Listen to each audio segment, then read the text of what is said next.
है मगर जन्नत में रहते हैं। हमारी खुश नसीबी है कि हम भारत में रहते हैं।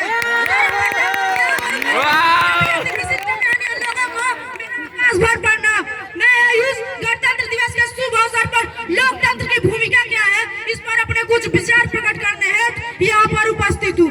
जैसा कि हम भारत का जिक्र बार बार सुनते आए हैं, कहीं विकसित भारत, कहीं भारत विश्व गुरु, भारत के अंदर एक देश एक चुनाव। इस भारत को समझने से पहले हमें यह समझने की आवश्यकता है कि इस भारत की असली परिभाषा क्या है। भारत कोई भूमि का टुकड़ा नहीं है जिसे एक वास्को डी गामा आएगा और खोज कर चला जाएगा। भारत तो 75,000 साल पुरानी अद्भुत एवं उत्कृष्ट महाद्वीप है। भारत सिंधु से लेकर हिंदुस्तान, इंडस से लेकर इंडिया, से नामों से सुसज्जित एक सभ्यता। भारत आर्यभट्ट की खोज, विवेकानंद का ज्ञान, दधीची का दान, बड़ा प्रताप जैसी यान और पंडित भारत हाथों में गंगा, हाथों में तिरंगा, सत्यम शिवम सुंदरम से लेकर वसुधैव कुटुंबकम की अवधारणा है। भारत किसी स्त्री को उसके स्वाभिमान से पहचानता है और एक कुंवारी माँ को माँ सती कुंती के नाम से जानता है। भारत गांव गली कस्बा मोहल्ला शहर छोटे छोटे भूभागों का एक समाहित नायाब सचित्रण है। वह चित्रण जो पूरी दुनिया में सबसे बड़ा लोकतंत्र है। और इस लोकतंत्र को समझने से पहले मैं आपसे एक प्रश्न पूछना चाहता हूँ, ऐसा कौन सा चीज है जिसे हम देख तो सकते हैं परंतु छू नहीं सकते? महोदय, कुछ ऐसा ही प्रश्न सन 1947 से पहले किसी कक्षा में किया गया था, जहाँ विद्यार्थियों ने इसके अनेक अनेक उत्तर दिए। किसी ने कहा हम आकाश को देख तो सकते हैं परंतु छू नहीं सकते। किसी ने कहा हम सूरज को देख तो सकते हैं परंतु छू नहीं सकते। लेकिन उसी कक्षा के बाहर बैठने वाला छात्र दबदबाई आंखों को लेकर खड़ा हुआ और पानी के घड़े की तरफ देखकर बोला कि मैं प्यास से तड़प के मर भी रहा हूँ, पानी के घड़े को देख सकता हूँ, छू नहीं सकता, क्योंकि मैं एक अछूत जाति का हूँ। और वो अछूत जाति का विद्यार्थी कोई और नहीं, भारत के संविधान निर्माता डॉक्टर बाबा साहेब B.R. अम्बेडकर।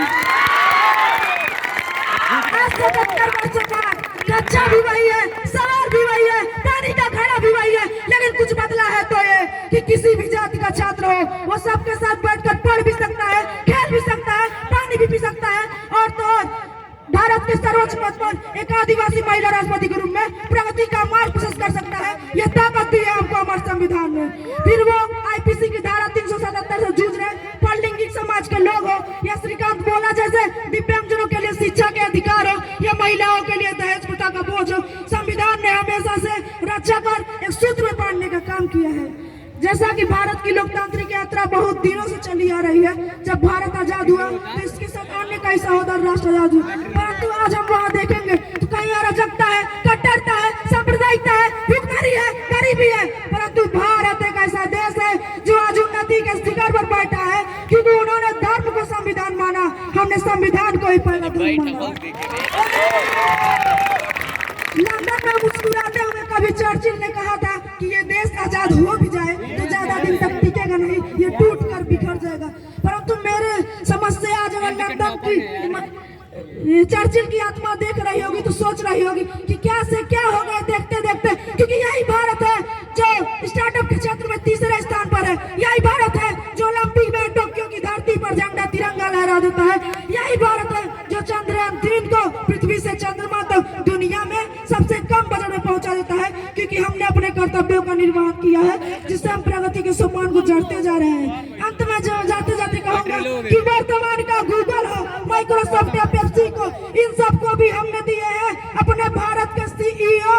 अब भी पूरी दुनिया में सबसे ज्यादा डॉक्टर हमारे हैं। खेल जगत में चमकने वाले भी भारत के सितारे हैं। अपने फोर्स के बल पर दुनिया को सदा बतलाएंगे, विश्व गुरु हम कल भी थे, आज भी है और सदा कहलाएंगे।